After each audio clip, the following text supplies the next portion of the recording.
이런 방송을 청취함으로써 발생하는 정신적, 육체적, 물질적 피해, 불면증, 정서 불안, 과대망상, 인성 변화, 귀천진, 대인 기피, 왕따, 시력 강퇴, 발육 부진, 성적 하락, 가정 불안, 업무 능력 저하, 혈압 감소, 직장생활 부적응 등등에 대하여 본 고스트 스테이션 제작진 일동은 어떠한 책임도 지지 않음을 경고드립니다.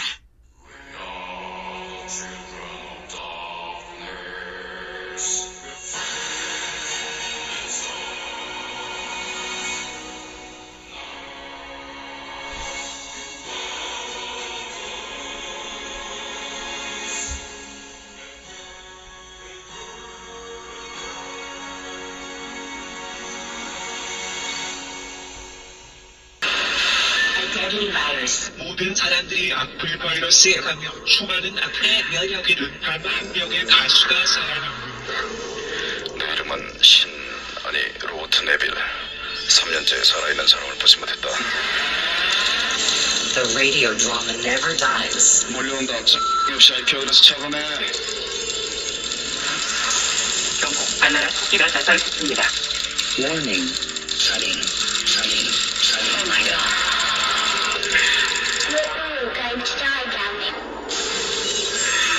Coming soon. 레지던트, 악플. Ghost Pictures. 오늘 중국의 가장 위대한 사상가 놀자. 그의 명성은 공자를 압도했고 맹자를 물로 보았다. 장자의 무의자 연설은 인간이 놀고 먹을 때 가장 행복하다는 그의 무의 도식설을 표절한 것이다. You study period. You die. You play period. You die. Boom.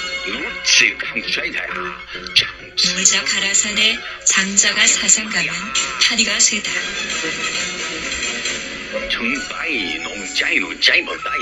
하지만 그는 놀고 먹느라 단 한 권의 저서도 남기지 않았기에 그의 사상은 훗날 제자인 먹자, 자자, 하자에 의해 집대성되었으니 그것이 바로 놀경이다.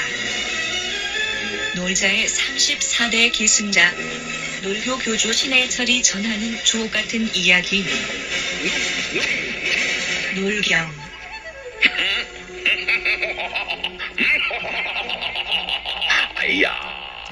도서출판 유령원.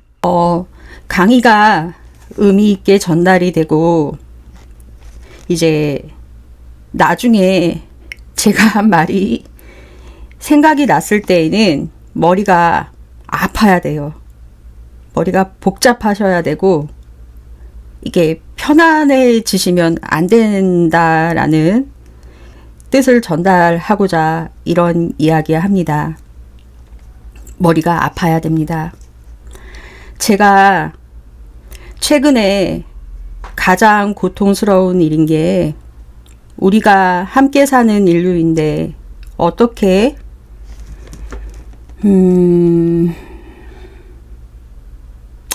이런 상황을 보고도 멀쩡하게 산다는 게 참 어찌 보면은 우리 인간이란 생물이 괴물이라는 생각이 들었습니다. 최근에 이 관련해서 왜 이런 일이 벌어지는가에 대해서 생각하다가 우연히 아우구스티누스 생 어거스틴이라는 사람이 쓴 철학자입니다. 신국론이 떠올랐어요. 책 이름인데요. 아우구스티누스는 중세 기독교 역사학자로서도 아주 대표적인 철학자입니다. 예전에 전쟁과 관련해서 그 사람은 과연 뭐라고 했을까? 전쟁이 일어나면 대부분의 사람들은 전쟁을 이제 직접 맞대면하는 사람 또는 그런 사람이 아니면은 이제 도망을 가거나 이제 피신을 해야 되는 사람 두 분류로 나뉩니다. 그럴 때 도망갈 때 제일 이제 장소로서는 안전한 곳이 이 사람들은 생각한 곳이 신전이었습니다. 당시에는 이제 신전이 가장 안전한 곳이라고 생각을 했다라는 것입니다. 그런데 평상시에 신전이 안전하지 않을 것이라는 생각을 가지고 있어서 신전에 도망가지만 절대로 사람들이 신전이라고 사람을 죽이지 않는 게 아니더라. 심지어 유대인이, 기독교인이 성당이나 교회를 마지막으로 이제 십자군이 침략해 왔을 때 자신들을 살릴까 죽일까 이제 더 조바심 내면서 이렇게 도망을 갔는데 결과적으로는 그곳에 숨어 있는 사람들을 더 잔인하게 죽이더라. 그러면서 이제 한 결론이 뭐냐면 이 아우구스티누스의 결론은요. 신이 인간을 구하는 것이 아니라 인간이 신을 구해서 모시는 것이다. 이 말을 해요. 그 말에 너무 깜짝 놀랐었던 기억이 납니다. 다시 한번 곱씹었었고요. 그 충격적이었던 기억이 났어요. 인간이 하는 이제 전쟁, 신을 위한 전쟁이라는 사실은 없다. 그래서 여기에다가는 전쟁에다가는 이제 권력을 대입해보고 권력을 위한 투쟁 뭐 이런 거에 대해서 아우구스티누스의 말을 인용을 해봤는데요. 사실 저는 이 신국론을 읽기 이전에 고백론을 먼저 읽었기 때문에 이 책이 그렇게 크게 와닿지는 않았어요. 이 고백론이라는 곳은 이 신국론을 뒤집어 엎는 책입니다. 아우구스티누스는 카톨릭에서는 성인 취향을 받습니다. 성인의 조건은 뭐 이제 여러 가지가 있는데요. 그러니까 쉽게 말씀드리면 대단한 사람이 아니고요. 내 이웃의 성인, 그 사람의 사상이라든지 그 사람의 삶이라든지 그 사람을 통해서 예수님을 만나고 그 사람을 통해서 이제 신앙적으로 모범이 된 사람들, 종교적으로 모범이 된 사람들을 이제 카톨릭에서는 성인이라고 해요. 뭐 성인이라고 해서 뭐 기적이 발현되고 뭐 이렇게 오해를 하시는 분들이 있는데요. 그런 부분도 있어요.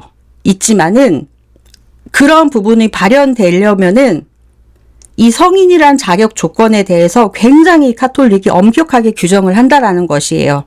그 과정에서 뭐 어떤 일이 일어나고 했다라는 것은 개인적 문제인 것이지 결과론적으로는 그 한 사람의 생애에서 그 사람을 통해서 신앙의 모범이 되고 그 모범을 통해서 많은 사람들이 변화하고 그 변화됨으로써 성경에 기록된 말씀대로 행하고 이러한 사람들 이제 성인이라고 하거든요. 그러니까 그런 거는 오해를 하지 않으셨으면 하고요. 이 성인 아우구스티누스는 이 어머니가 또 성인이세요. 성녀예요. 여성분이시니까. 성녀인데 모니카 성녀입니다. 이 아우구스티누스는 어렸을 때 굉장하게 방탕한 생활을 했어요. 심지어 뭐 교회 학자면서도 수도회 이제 신부님까지 되시는데요.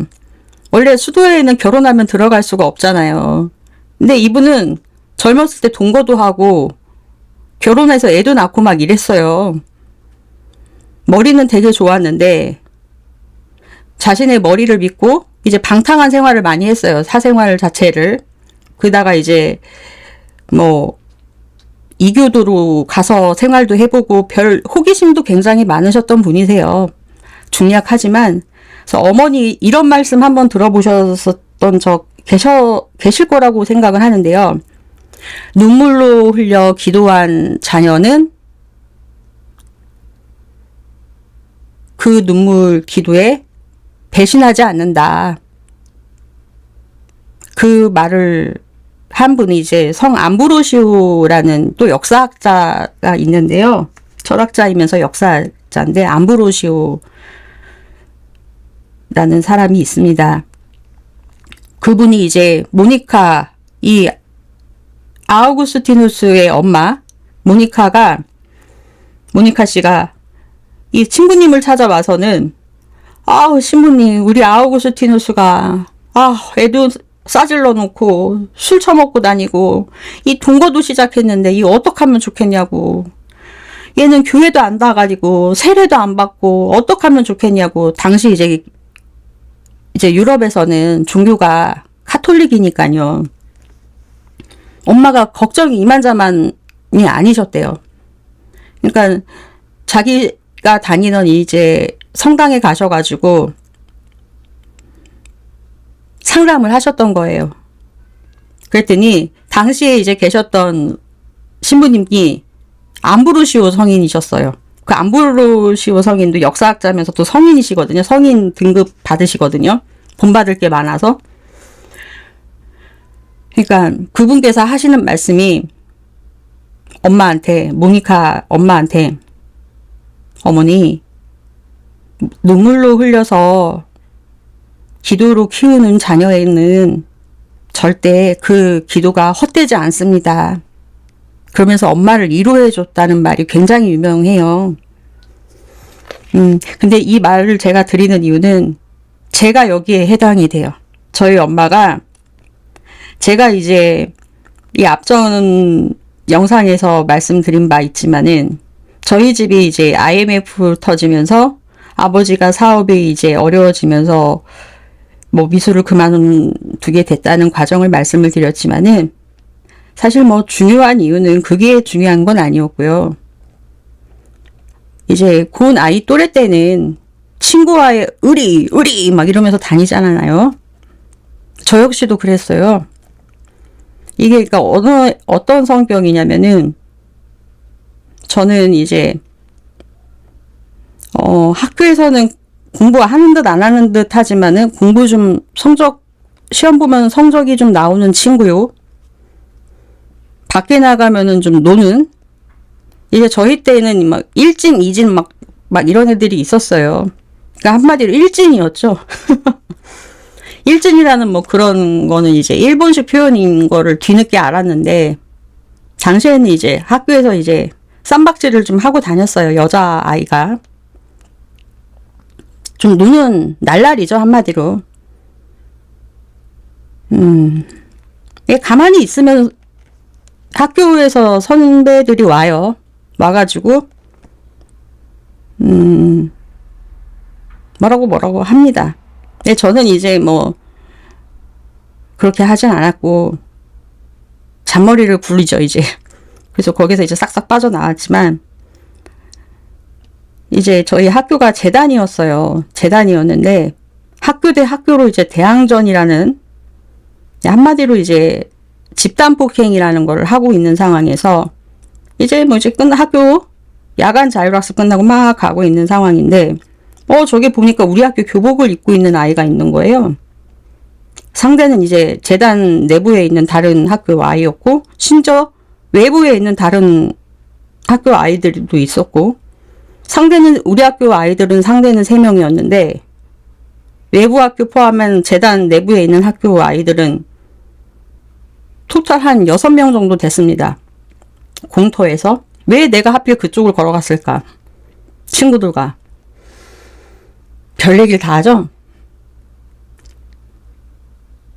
보고 넘어가질 못했습니다. 지켜봤어요. 너네 왜 그러냐. 서로 좋게 보자. 지나가는 길 좋게 지나가라. 야, 여긴 우리 학교인데 니네가 왜 왔냐. 너네는 저쪽으로 가면 되지. 너는 이거는 와 막 이랬겠죠. 그러면서 이제 제가 그때 당시 아버지가 PCS라는 거를 저는 사줬어요. 아버지께서. PCS. 근데 제 친구 중에 또 PCS를 갖고 다니는 친구가 있어요. 노는 애들은 이게 좀 가오를 잡아야 돼.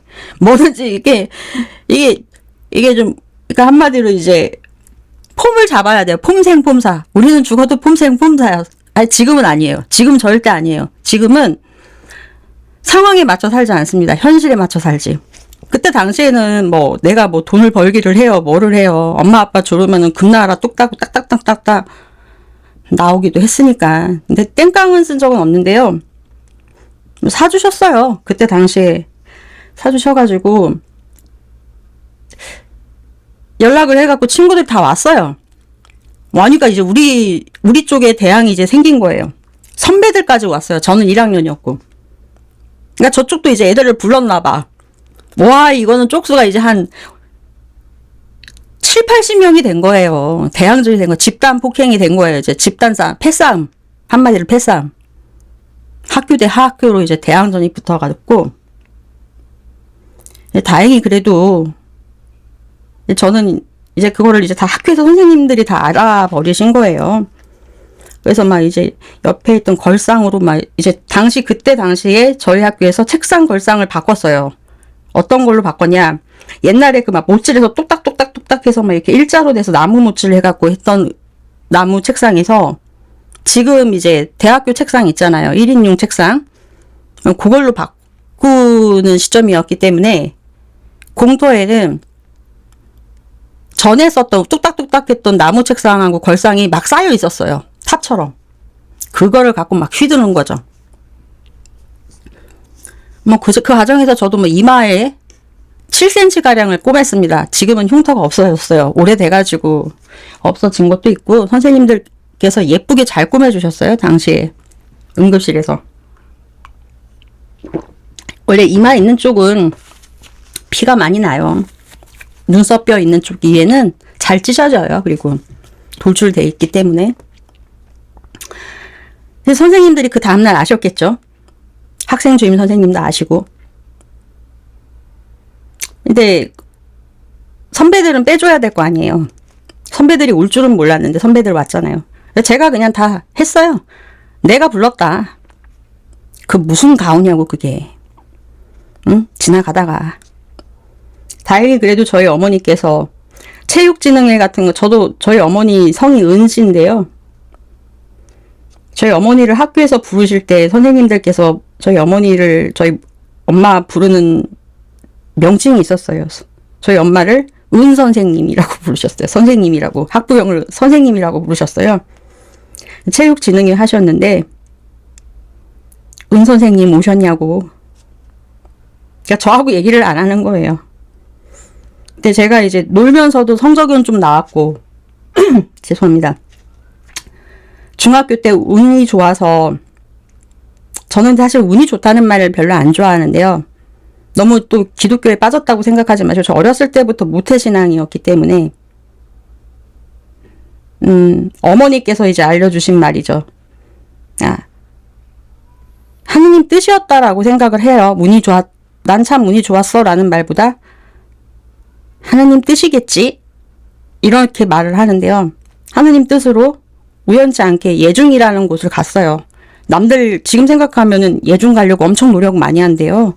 막 보습학원 다니고 몇십 개씩 뭐 과외하는 애들도 있고 뭐 엄청나게 한다고 하는데 초등학교 때 저희는 이제 5학년 때 국민학교라는 용어에서 일본 냄새 나니까 초등학교라는 단어로 바꾸자라고 해서 5학년 2학기 때 초등학교라는 단어로 바뀌었거든요. 그래서 초등학교라는 호칭으로 졸업을 했어요. 근데 초등학교 6학년 때 저 그림 잘 못 그리는데 선생님이 그림을 얼마나 못 그렸냐면은 초등학교 1학년 때 그러니까 국민학교였어요. 그때 미술학원 다니고 싶다 해서 엄마가 보내줬어요. 미술학원 선생님이 제어의 그림을 보시고는 너 참 피카소 그림 같구나. 피카소가 누군데요? 그랬더니 화가야. 굉장히 유명해. 그러셨던 기억이 나요. 엄마한테 집에 와서 엄마 선생님이 나보고 원장님이 피카소 그림 같대. 그랬더니 어디 그림을 한번 보자. 그 학원에 있어. 내일 갖고 와보래요. 갖다 보여줬더니 깔깔대고 웃더라고요. 엄마가. 엄마 왜 그래? 그랬더니 그림을 얼마나 이렇게 못 그리면은 이해할 수가 없다 이거예요. 알 수 없는 정신세계의 그림을 그려놔서 피카소 그림 같다라는 거예요. 근데 이제 지금 이해하겠더라고요. 저는 어떤 그림 그렸는지 사실 기억이 안 나는데요. 형 이상학적 그림. 근데 피카소는 원래 그림 잘 그리잖아요. 나중에 가서 이렇게 해석이 다양한 그림 그리잖아요. 그런 뜻이다.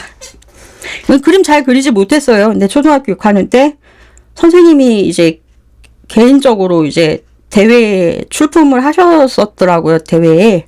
근데 그게 이제 대상 받아가지고 이게 수상 기록에 남아서 그로 인해서 선생님이 한번 중학교 올라가는 과정에 저희는 중학교 올라가면서 배치고사라는 걸 봤거든요. 중학교 이렇게 뺑뺑이를 가요. 배정을 받아. 배정을 받지만은 이제 배정된 곳에서 이제 배치고사를 봐요. 배치고사 본 다음에 그 반에서 이제 등수 매겨갖고 이제 순위를 정하는 거예요. 한마디로. 등수별로 이제 반장 후보도 정하고 막 이렇게 하는 거 있잖아요. 그리고 반 배치가 되는 거예요. 그 성적 순으로. 1등은 1반, 그러니까 1등 1반, 꼴등 1반 막 이런 식으로 이렇게 차등 배치가 된다고 하더라고요. 그러려고 했는데 선생님이 이것도 진짜 하느님 뜻인 것 같아요.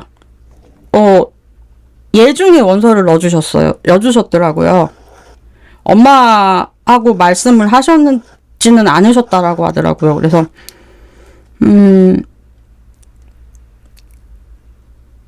합격을 했어요. 원서를 넣어주신 이유가 제가 이제 상이 받은 곳이 그 예중에서 주는 학교에서 준 상이었다라고 하더라고요. 나중에 알고 봤더니 얘 보내라. 얘 우리 학교 보내라. 그래서 운 좋게 갔다. 그래서 운 좋게 노력하지도 않고 운 좋게 갔어요. 그래서 미술을 이제 한 3년 더 공부했죠. 전문적으로. 죄송합니다. 그래서 공부하고 그러다가 이제 고등학교 갔죠. 고등학교는 뭐 예고를 간 게 아니라 이것도 운이 좋다라고 말하면은 그런데 저희가 이제 베이비붐 세대예요. 제가 80년생인데요. 베이비붐 세대가 있대요. 70년에서 72년생까지가 베이비붐 세대고 80년생이 베이비붐 세대래요. 근데 제가 딱 베이비붐 세대라 저희 때는 뭐든지 다 경쟁이 심하대요. 그리고 70년에서 72년생은 요 사이 때는 이제 무교복 세계이기도 하지만은 이때가 제일 경쟁이 치열하고 그렇다고 하는데 이제 고등학교 가려면은 또 이제 또 그걸 봐야 되잖아요. 시험을 뭐 인문계 뭐 이런 식으로 나뉘기지만 상고 뭐 이렇게 처음에는 상고 이렇게 실업계 먼저 가잖아요. 그 다음에 이제 인문계 가면은 또 시험 보잖아요. 인문계 가서 이제 시험 보는 거 있고. 근데 이게 또 실전에 강해요. 실전에. 실전에 강해. 실전에. 그래가지고 시험 봐가지고 또 잘 됐어요. 우연치 않게. 그래서 어떻게 하다가 그 대원재단에 있는 학교로 가게 됐는데요. 거기서 이제 그렇게 학교에서 사단이 난 거예요. 그래서 내가 주동했다. 싸움의 주동자는 나다. 엄마 오셔라. 은 선생님 오시라. 그래서 은 선생님 오셔갖고 그래도 얘는 공부 좀 했고 은 선생님이 학교에 이바지도 많이 하셨고 그랬기 때문에 다른 사람 같으면 얘 정학감이다. 근데 정학하지 않고 그냥 전학조치 취해주겠다. 그래서 전학 온 게 인천이었어요. 그때 처음으로 이 전학 오면서 아버지한테 귀싸대기 한 대 맞았고. 그러니까 사업이 실패해서 인천으로 전학 와서 학교를 바꾼 거라기보다는 제재죠. 제재. 쌈박질하고 기집애가. 나는 그때 내 학교 모르는 애였어요. 걔 그때 당시 맡고 있는 애. 다른 애들한테 맡고 있는 애가 우리 학교 교복을 입고 있었던 건 사실이었고 걔가 맡고 있는 게 난 이해가 안 됐고 저거 아무리 놀고 다녀도 애들 이렇게 싸우는데 싸움 한번 껴본 적도 없었고 심지어 뭐 어떤 애들은 돈을 뺏으러 다닌다 뭐 이런 얘기도 들리긴 했지만 저는 그런 사실 한 번도 없었고 제 친구들 중에서는 돈 삥 뜯는 애들 한 번도 본 적 없었거든요. 모르겠어요. 제 앞에서만 삥을 안 뜯었는지는 모르겠지만은 저 이해 안 됐어요. 그래가지고 이건 아니다. 그래서 전화 왔어요. 그래서 아직도 살짝 이마에 조금 남긴 했지만 거의 안 나요. 근데 이게 약간의 알코올 섭취가 들어가면은 약간 붉어지니까 약간 티는 나는데 멀쩡히 있으면 티 안 나고 그래요. 그래서 이 모니카 성녀가 아우구스티누스가 그러고 다니셨대요. 그래서 암브로시오 성인이 엄마한테 그렇게 말했는데 저희 엄마도 이제 그 말씀을 하셨거든요. 눈물로 흘려서 기도로 키운 자녀는 배신하지 않는다. 저도 그랬는데 배신은 했죠. 배신은 했지만은 그래도 나중에 뭐 좀 정신 차렸어요. 공부 많이 안 했거든요. 아니, 우리 엄마 말로는 내가 정말 마음먹고 공부했으면 넌 진짜 공부 잘했을 거라. 엄마들 다 그러잖아요. 제 머리는 좋다. 머리는 좋은데 공부를 안 해서 그렇다. 그래야지 자기 유전자가 그걸 거 아니에요. 그 일종의 엄마들, 아빠들에 대한 변명이라고나 할까? 그리고 아무튼 뭔 얘기냐? 아우구스티누스 성인 얘기하다가 이렇게 살짝 옆길로 빠졌는데, 그래서 고백론에서는 이 신국론을 뒤집어요. 그래서 별로 이게 충격적이지 않았고요. 아우구스티누스와 그의 어머니 모니카 씨를 보면은 저희 엄마와 저를 보는 듯하다. 그런 얘기가, 이런 여담이 들리면은, 여담을 보면은 제가 가끔 생각이 나요. 이게 괜히 그래야지 왜 이해 빠르잖아요. 그건 그렇고, 정의란 무엇인가? 정의란 무엇일까요, 여러분? 정의란 무엇인가요? 아주 어렵다면 어렵고, 쉽다면 쉽고, 그렇죠. 정의.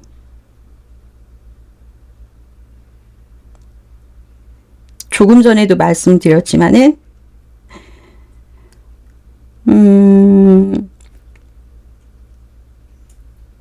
이 어떤 질문을 드렸을 때 굉장히 짜증스럽고 복잡하고 머리가 아프셔야 돼요.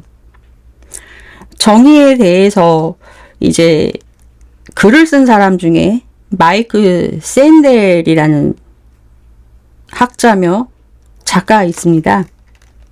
정의란 무엇인가? 라는 책으로 국내에서도 많이 유명해졌고, 뭐 강의도 오셨고 엄청 유명하시죠? 알레르기성 비염이 있어갖고 중간중간에 콧물이 나오네요. 봄에 꼭 힘들어요. 꽃가루가 날려서. 죄송합니다. 이 마이크 샌델, 이 정의란 무엇인가에 대해서 물으면은 대답하기 막연하다.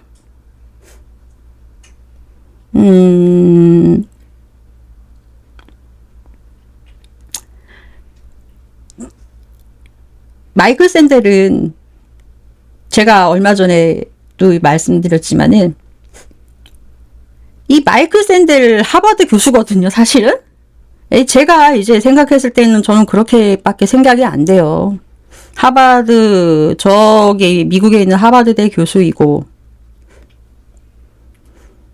그렇다고 얘기하면은 제가 이제 말을 하면은 저희와 이제 얘기했던 많은 학생들과 많은 젊은이들은 선생님 마이클 샌델을 어떻게 말씀을 그렇게 하실 수 있냐고 경을 칩니다. 반박을 해요. 아니 마이클 샌델을 어떻게 선생님 그렇게, 그러니까 한마디로 그죠. 너 따위가 어떻게 마이클 샌델을 그렇게 함부로 말하냐, 이 말을 하고 싶은 거예요. 근데 저는 그렇게 얘기해요. 야, 마이클 샌델 미국 하버드 교수야. 내가 그 사람을 그렇게 얘기할 수 있는 거는 이 미국 교수와 이 철학사를 바꾼 소크라테스와 이 헤겔과 니체 선생님들은 어깨를 나란히 할 수 없다. 중세부터 그 고대부터까지 이렇게 쫙 역사를 얘기를 해요, 제가. 입 다물라는 소리입니다. 그런 사람과 이 마이클 샌델 하버드 교수랑 어깨를 나란히 할 수 있겠니? 내가 말하는 철학은 이런 부분이다. 인문학도 마찬가지다. 이 철학에서 모든 부분이 수학 빠져나가고 과학 빠져나가고, 옛날에는 제가 말씀드렸지만은 수학자가 철학자고 의사고 작가고 다 했다고 그랬잖아요. 거기서 이제 기초학문이 철학이란 말입니다. 이 인간의 공동체의 규범의 질서, 그 보조 문제 진지하게 접하고 이해하고 머문 것만 아니라 인류 역사의 모든 흔적들에 대해서 탐구하고 국가, 사회 정의, 민주주의, 인권 등에 대해서 탐구하고 확대하고, 이렇게 사용되어 온 기초학문의 중심이 철학이고, 그 철학에서 법학이 나오고 미학이 나오고 통계학이 나오고 경영학 등이 나오고, 이것들이 각각 요소요소로 학문이 다들 뻗어나온 것인데, 그래서 그런 게 다 세부 분야가 돼서 기초학문을 마련해 준 건데, 그거에 이제 기초학문이 철학이다. 그러한 기초학문의 근본적인 사상인 사람들과 저기 미국의 하버드대 존 롤스의 추정자일 뿐인 교수를 네가 좋아하는가, 내가 좋아하는 너의 취향인 마이클 샌델 교수와 비교를 할 수 있겠냐. 네가 좋아하는 그 마이클 샌델 교수가 존 롤스인데, 그 존 롤스도 결론적으로 보면은 이 서양의 어마어마한 철학자들을 추종하는 추종자인 철학자일 뿐이다. 근데 그거를 너의 취향에 반한다는 이유로 충격적으로 받아들여서 뭐 그렇게 반박을 하냐. 그 사람이 무슨 철학적으로 뭔가를 만들었냐. 말을 해봐라. 그리고 입을 꼬매버리죠. 입 다물라는 소리입니다. 아니, 이게 마이클 샌델만 나오면은 애들이 바락바락하고 경을 치고 방귀를 듭니다. 사실 일부러 좀 건드는 것도 있어요. 제가 아픈 데를 살살 이게 이런 말 하잖아요. 똥구멍을 살살 금질른다고, 깨우치라고. 왜냐면은 그 추종자거든요. 제가 비트겐슈타인 추종자고 버틀란트 러셀 추종자인 것처럼, 왜냐면은 비트겐슈타인 선생님이 버틀란트 러셀이었는데 나중에는 비트겐슈타인 씨는 버틀란트 러셀도 버려요. 좌우당간 누구야, 전 마이클 샌델도 샌델이라고 안 해요. 샌들이라고 합니다. 이 번역하셨던 분을 제가 우연찮게 알게 되어 갖고 여쭤봤어요. 과거에 오래전 일입니다. 한 20년 가까이 됐는데요. 이 샌델이라는 말을 한국식 표현으로 발음으로 적자고 하면은 샌델이에요. 샌델이 아니라 샌들. 근데 우리는 신발 신을 때, 여름에 신는 신발 샌들 있잖아요. 그래서 이거 샌들인데 표기를 어떻게 해야 되나 해서 마이클 샌델 씨한테 어렵게 통화를 하셨대요. 이게 한국식 표현으로는 신발 샌들이다. 샌들인데 어떻게 표기를 해야 되는 게 맞겠냐. 그랬더니 선생님 편하신 대로 알아서 표기하셔라. 그래서 샌들은 조금 힘드니 신발이라고 하니까 샌델로 하자. 그렇게 해서 샌델이 되었다.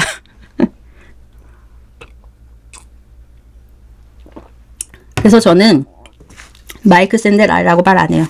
일부러 까는 거예요. 그분을 깐다기보다는 그들을 추앙하는 자들을. 마이클 샌델이 아니라 샌들이라고 한다. 샌들. 그리고 미국은 유럽의 짝퉁 아닙니까? 침략해서 지네 나라 획득하고, 응? 인디언 부족들 내쫓아갖고 지네 나라 획득한 거 아니에요, 아메리카. 원시 부족 쫓아내고. 걔네들이 지네 손으로 얻은 게 뭐가 있습니까? 전쟁이나 하지. 미국은 유럽의 짝퉁이 아닙니까? 그거 닮으려고 했던 애들이 일본이고 동양의 유럽 짝퉁 아니에요. 동양의 유럽 짝퉁이 일본 아니고 일본이잖아요. 미국은 유럽의 짝퉁이다. 저는 그렇게밖에 안 봐요. 그리고 참고로 한국은 5,000년 이상의 위대한 역사와 전통을 갖고 있다. 그런 대도 않는 미국 역사를 갖고 뭐 이제 길컥해야 500년도 안 되는 애들하고 우리나라하고 어떻게 그 어깨가 나란히 하냐. 응? 걔네들하고 우리는 함께 할 수 없다. 우리는 백의 민족. 그 힘든 상황에서도 흰옷을 고수했어요. 우리 어르신들은. 그게 말이 됩니까? 그 힘든 그 힘든 생활 속에서도, 그 비는 없고 그런 힘든 상황에서도 우리는 백의 민족입니다. 창포물로 머리 감고 그 바느질 해가면서 그 다듬이를 둥둥둥둥 하면서 꼿꼿하게 빳빳하게 있고 여름에 모시 삼배 있고 백의 민족 아닙니까? 이게 공통적으로 어떻게 다 그게 가능합니까? 누르스름 할지언정 백의 민족이에요. 우리는. 걔네들은 아유 말도 말아요. 걔네 닦지도 않을 거예요. 더러워. 걔네들과 우리는 격이 다르다. 걔네들이 우리를 보고 배워야 한다. 저는 그러므로 미국을 뭐 대단한 나라라고 생각하지 않아요.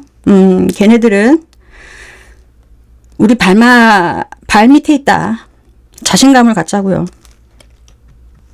우리가 알고 있는 미국에 다시 대통령 나오신다는 그분도 자유로운 듯 보이지만 공론장을 과시적 공론장으로 재봉건화하고 있는 인물 중에 한 분으로 분석하고 있습니다. 어떤 사회가 개방되고 있느냐라는 것을 보려면은 자유로워지는 사람들의 의식 사이에 흐트러지는 것들이 싹이 트고 있다라는 것을 볼 수 있습니다. 유럽 몇 군데 나라들을 봤을 때 겉으로 보여지는 모습에는 굉장히 정치적으로 잘 정돈되고 협의도 잘 이루어지고 잘 이루어진 나라라고 생각하고 있습니다. 하지만 그 내부 깊숙한 곳으로 들어가면은 시민들 사이에서 공산주의냐 시장주의냐를 물으며 이러한 문제들로 공론장을 재봉건화하려는 이런 것을 물으면서 말하자면은 시민들 당사자들이 다시 퇴행시키려는 본능을 보여주고 있다라고 합니다. 겉으로 보여지는 모습과 다르게요. 그 퇴행의 근간을 해치는 데까지는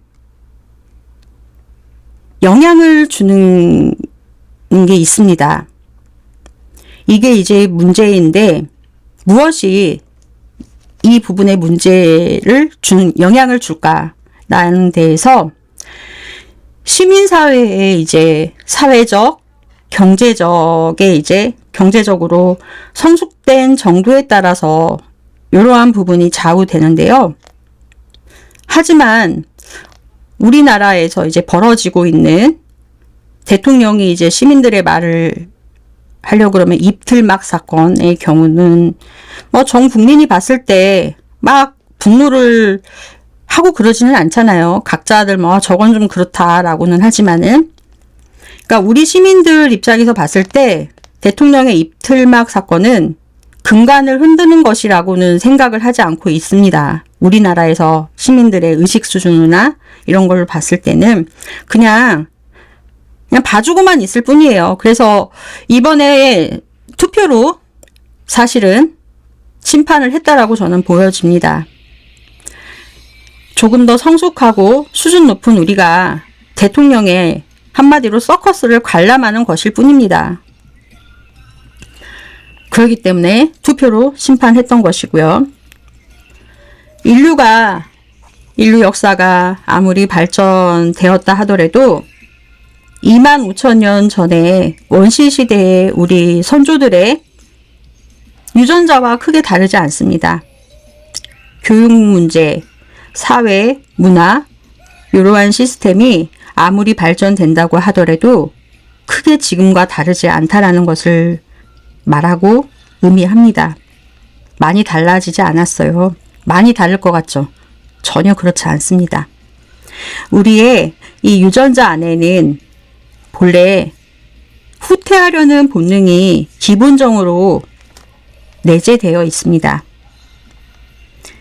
이때 이것을 정비하고 조직하고 이렇게 하려는 집단은 반드시 등장하게 되어 있습니다. 이러한 무리들은 일시적이고 경험이 많은 사람들 중에 이제 나타나기도 하는데요. 이러한 상황 속에서 많은 불행을 남기게 되어 있습니다. 그런데 이 과정에서 이것을 최소화하는 것이 이제 문화적, 경제적, 성숙한 시민들의 역할인 것입니다. 죄송한 얘기지만 윤석열 대통령을 싫어하시거나 그러한 분들이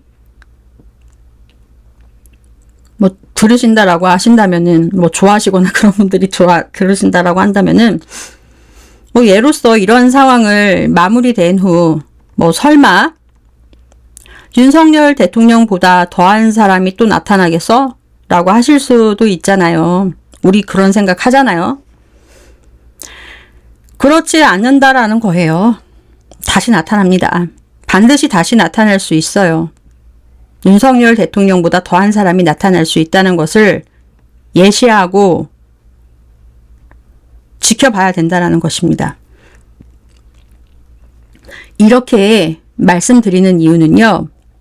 가뜩이나 지금 정치 사회를 보았을 때 조금이나마 여유롭고 자유롭게 이제 이것을 시민이 주도하는 건강한 공론장이 형성이 되고 다양한 방식으로 그 공론장을 인터넷을 통해서든 여러 가지 방법을 통해서든 자유롭게 할 수 있다라는 것입니다. 이 방식으로는 아까도 말씀드렸듯이 공론장은 꼭 주제를 정해놓고 100분 토론을 하고 이러는 것이 아니라요. 그건 굉장히 과거 옛날적인 방법이고요. 몇몇 유명한 셀럽들이 나와서 하는 것이 아니라 지금 저처럼 한 가지 이것도 예인 거죠. 유튜브라는 것도. 그러니까 전에도 말씀드렸지만은 여론을 소비자로만 전략하지 마시고 지난 시간에도 말씀드렸던 걸 또 말씀드리는 거예요. 소비자이면서 생산자인 개념 기억나시죠? 모르시거나 기억 안 나신다라고 하면은 찾아서 한번 들어보셨으면 합니다. 저의 강의 내용은 모두 하나로 연결되어 있습니다. 이 점 참고하셨으면 좋겠습니다. 또 애지간하면은 똑같은 말을 반복하는 방식을 취하질 않습니다. 반복했다라는 것은 요거 좀 체크해 두시면 좋은데요. 중요하다라는 뜻이고요. 강조할 때 사용합니다. 소비자이면서도 생산자인 개념. 골목길에서도 외치라는 그 말씀, 그 말이에요. 소비자이면서 생산자가 되어라. 살짝 옆길로 샜죠. 소비자로만 전락하지 말고 스스로 생산하여야 한다. 실개천에서 외치든 골목길에서 외치든 담벼락에서 외치든 여론을 형성하는 주인이 되어야 한다라는 것입니다. 이 말의 뜻은 김어준 씨 진보 대형의 빅 스피커라고 말하고 이동영 씨 죄송합니다. 진보 진영의 빅 스피커라고 말합니다. 정치, 사회, 시사 부분에서는요. 스피커의 크기는 상관이 없습니다. 스피커의 크기는 차이가 없다라는 것을 강조드립니다. 구독자의 수는 차이가 없습니다. 깜짝 놀라셨죠? 차이가 가치를 정하지를 않는다라는 것입니다. 스피커가 크고 그 작다라는 것에서 그 스피커의 고급스러움을 정하지를 않는다라는 것입니다.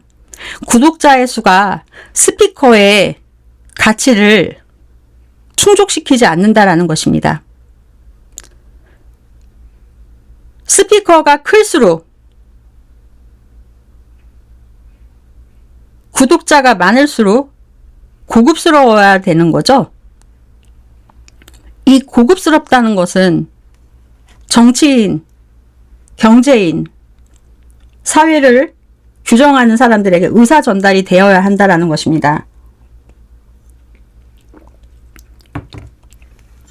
구독자는 여론을 형성하는 존재인 겁니다. 내 의견이 당사자한테 직접 전달이 되어야지 중요한다라는 것입니다. 스피커 고급스러워야죠. 중고시장에 나온 10,000원짜리 스피커, 구독자 많은데 10,000원짜리 스피커 되면 안 되잖아요. 응? 중고시장에 나온 10,000원짜리 스피커가 되면 안 되잖아요.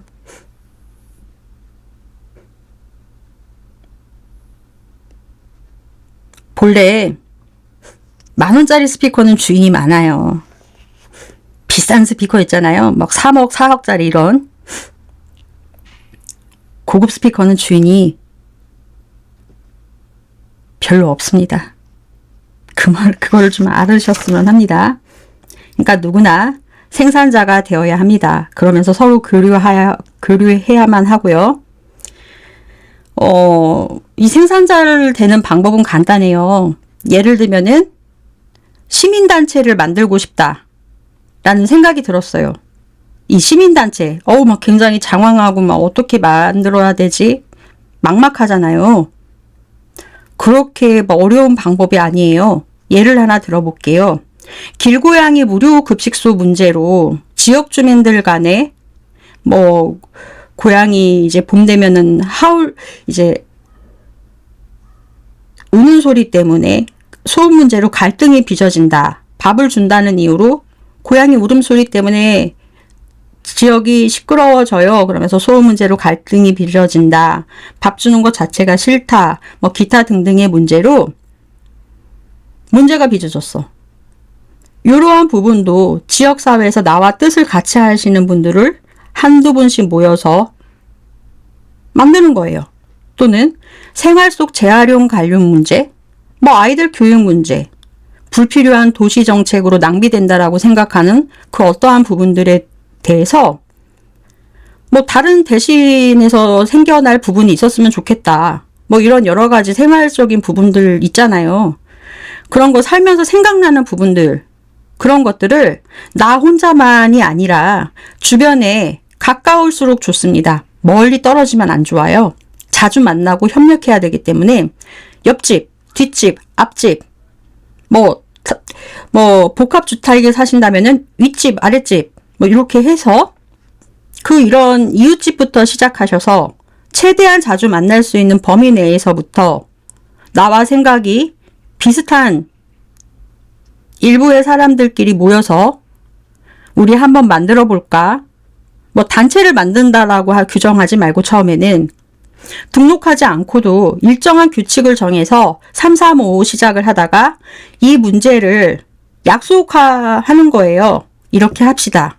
그러면서 이 문제를 이제 나중에는 장기적으로 지속하려고 하는 근본적인 문제로 진행을 하는 겁니다. 그러면서 정부의 지원이나 법률적, 구제적 이런 문제로 구제를 받아야 되겠다. 분쟁 발생 시 법적 구제를 받아야 되겠다. 이러면서 완화될 수 있는 부분이 가능하다라고 하면은 등록까지 염두에 두시고 하시면은 좋다라는 것입니다.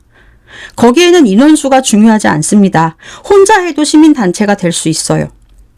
그러니 어려워하지 마시고 두 분이서 하셔도 시민단체 될 수 있어요. 자발적으로 활동하셔서 자신의 목소리, 시민사회를 통한 내 목소리, 스피커가 되시면은 정말 좋겠다라는 생각이 듭니다. 저는 저 혼자 스피커예요. 저는 저희 동네에 길고양이 밥 주거든요. 많이 그러고 있어요. 이러한 다양한 사회로 이제 나아가는 것이 첫 발걸음입니다. 이들을 이제 지지하는 게 국가가 할 일입니다. 또한 이러한 모습을 바람직하게 보는 이제 성향의 사람들끼리 모여서 이제 단체를 만드는 것이고요. 그리고 사회는 이런 거를 지지해 줘야 되고요. 사회가 해야 될 일을 개인이 하는 것이잖아요. 이게 자유주의자들의 근본적인 모습입니다. 사회는 개인을 지지해야지 개인의 발목을 잡는 것이 아닙니다. 살다 보면 개인들을 각각 가정 내부에서 지지한다고만 생각하기보다는 때로는 나의 발목을 잡는 듯한 느낌을 들 때도 있어요. 예를 들면 뭐 가족이 나의 자유를 침범하느냐, 나의 의사결정을 지지하느냐를 이제 의사결정을 할 때 놓고 봤을 때 이 가정이 자유주의를 지향하는 가정인지 아니면은 무조건 내가 원하는 것을 지지한다라는 이유로 자유주의를 뭐 침범하는 가정인지 뭐 이런 것들을 따져볼 수가 있습니다. 여기를 깊게 들어가면은 지금 내가 원하는 것을 한다라고 하면은 즉 가족 내부에서 이런 게 결정되는 걸 보면은 가정 내부에 이제 정의 부분을 나눠질 수 있다라는 것입니다.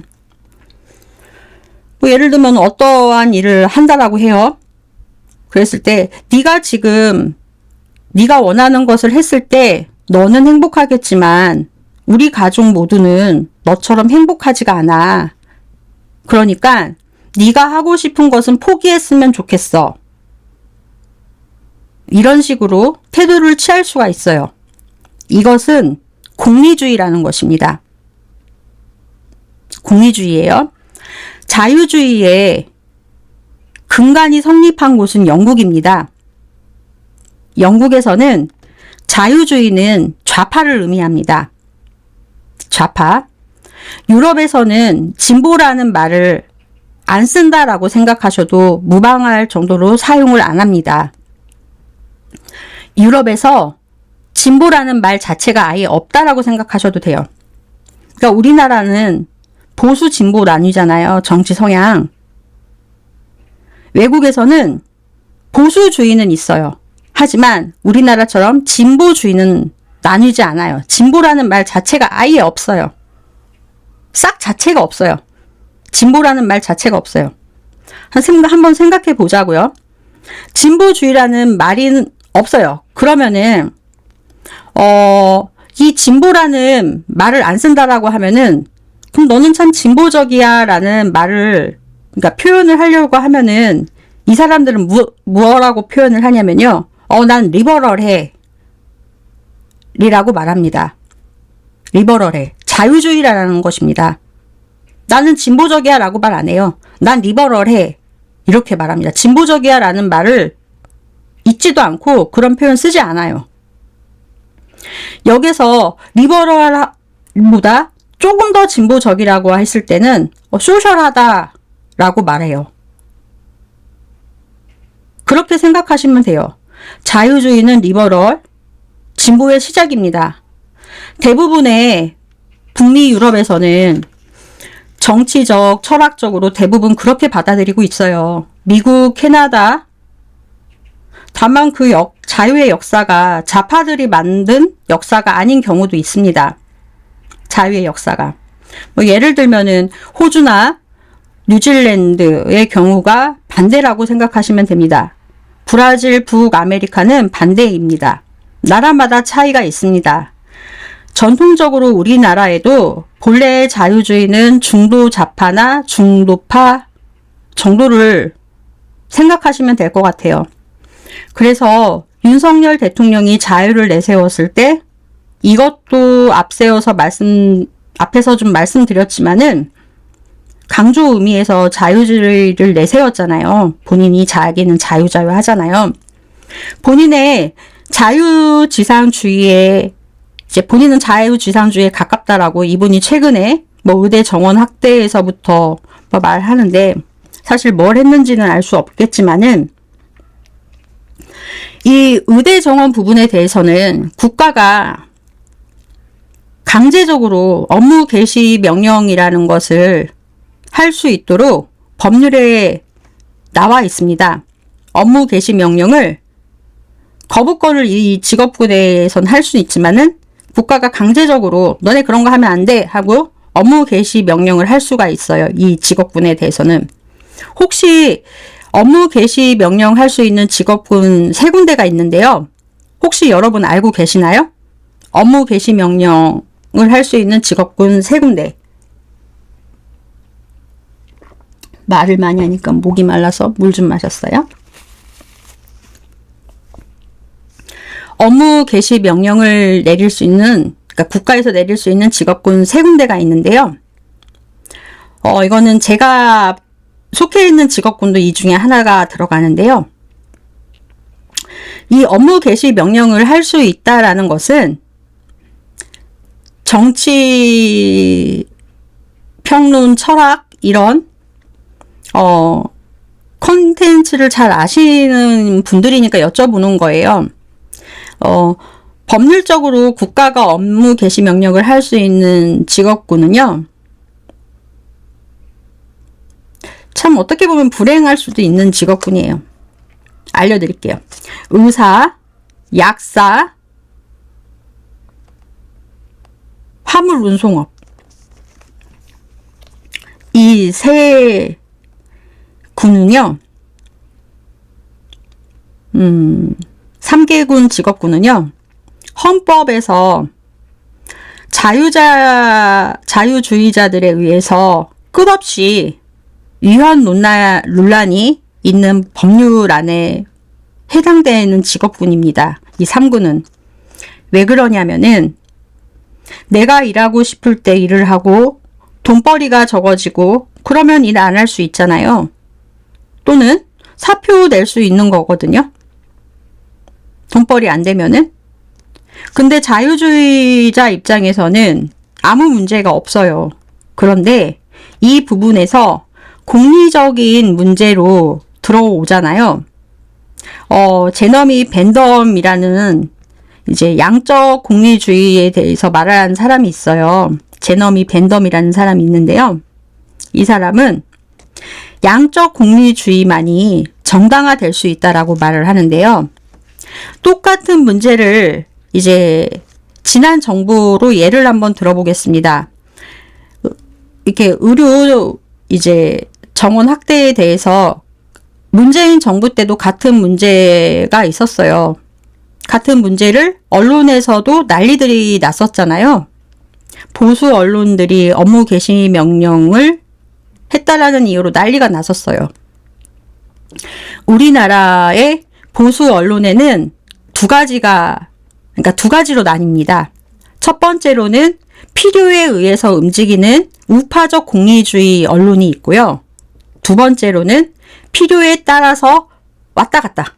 그러니까 탄력적으로 왔다 갔다 하는 자유주의적 언론 성향을 띤 언론이 있습니다. 두 가지가 있는데요. 재미있습니다. 그러니까 이게 어떻게 또 나뉘어지냐면요. 우리 편이 이것을 주장을 하잖아요. 공리주의 관점에서요. 아까 공리주의 관점 그랬잖아요. 네가 이것을 하면은 너는 행복하겠지만 우리 가족은 불편해. 이 관점에서 막 박수 쳐주고요. 상대편이 그러니까 자유주의적으로 비판을 하잖아요. 그러면은 막 비난을 하는 거예요. 너무 쉽죠? 그러니까 지난 정권에서 의사 정원학대에 대해서 업무 개시 명령을 내렸어요. 그러니까 보수 언론들은 개인의 자유와 창의성을 무슨 이유로 국가가 개입하고 협박하느냐 하면서 이 법 자체가 위헌법률 심판을 받아야 한다. 막 그러면서 언론에서 보도를 하고 그랬습니다. 그랬어요. 찾아보시면 나와요. 하지만 지금은요. 공리주의 관점에서 어떻게 말을 하냐면요. 환자들 입장에서 말을 한다라는 것입니다. 환자들 다 죽어간다 라고 막 이러면서 공리주의 관점에서 말을 한다라는 것입니다. 재밌죠? 환자들을 이제 빌무로 이제 협박하는 거예요. 환자들 다 죽어간다고. 뭐 여기저기 몇 세 아동 사망했다 뭐 이런 거 내세우면서 얘기를 한다라는 것입니다. 뭐 돌봄학교도 똑같아요. 너부터 희생해라. 선생 너부터 희생해라 라고 말을 하는 것입니다. 실제로 직장 생활이 아무리 힘들어도 아이를 전업으로 집에서 돌보는 엄마들보다는 힘들지가 않습니다. 제가 애들 봐서 압니다. 뭐 실제로 육아 휴가를 받아도 그 아이 보는 게 힘들어서 육아 휴가 안 써요. 그러기 때문에 뭐 더 많은 혜택을 주어야 합니다. 그만큼 힘드니까. 그래서 뭐 지금은 남녀 함께 주는 거잖아요. 그런데 사회 전체를 위해서 학교 선생님들도 자기들도 각자 집에 들어가면 애기 낳고 힘든데 방과 후에 남아서 일을 하라고 하면은, 그리고 그 일하라고 애를 보라고 하면은 그게 사회 전체를 위해서 봉사한다라고 말을 하면서, 그건 자기 삶은 없어지잖아요. 자기 그 자유주의 파괴인 것이지. 그건 옳지 않지 않나요? 저는 자유주의자거든요. 하지만 이런 식의 자유주의자는 아니거든요. 이런 식의 자유주의 절대 선언은 정말 싫어요. 그런데 의대 정원 확대 필요하다고 보는 입장입니다. 저도 의료인의 한 사람이지만 의대 정원 확대는 필요하다라고 보는데, 방법론에서는 이거는 좀 단계를 밟아야 하고, 이거는 이재명 대표님께 나중에 알려드릴 거고 지금은 안 알려드림. 자유를 최대한 존중해 주면서 단계를 밟아가면서 해야 하는 것이지, 방법도 함께 마련해 가면서 뭐 이렇게 다듬어 가야지. 현재 대통령님의 자유와는 전혀 위배되는 방법이다라고 생각을 합니다. 시작을 아우구스티누스 철학자분의 말씀을 인용했잖아요. 책에 대해서. 로마서 2장 15절에서 16절입니다. 성경에 나오는 말입니다. 인간의 마음에 새겨진 법. 아우구스티누스.